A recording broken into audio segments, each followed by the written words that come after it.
One critic said her voice could scorch a potholder or soothe a coyote with a toothache. We know her as Alicia Myers, or the voice behind I Want to Thank You.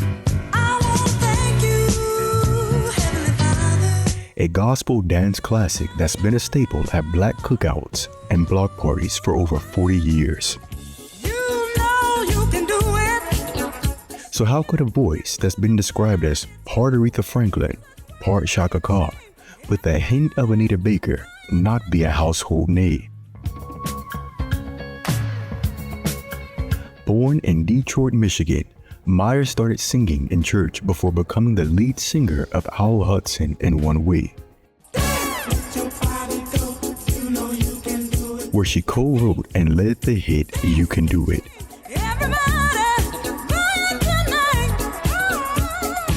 This success landed her a deal with MCA Records, where she would release her 1981 debut album, Alicia, which featured singles like If You Play Your Cards Right and Don't Stop What You're Doing. She would release her follow-up album months later in the fall of 1981. While promoting her second album, Alicia Again, Billboard noted something unexpected about a non-single track from her debut was happening.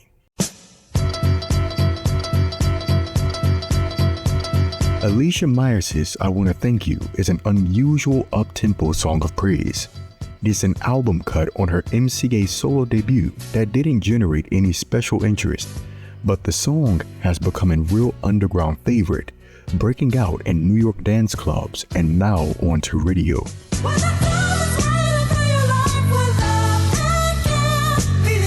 In the early 80s, a hit in the clubs almost guaranteed mainstream success.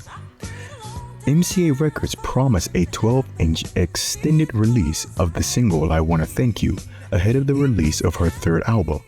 The 12-inch format gave dance tracks room to breathe and would give DJs the ability to create new mixes, in some cases new hits. But MCA broke their promise, or as Billboard wrote, Alicia Myers is a case of almost but not quite. MCA did not deliver their promised 12-inch single, to which the Huntsville Times angrily responded, Alicia Myers, she's the major label's marginal act.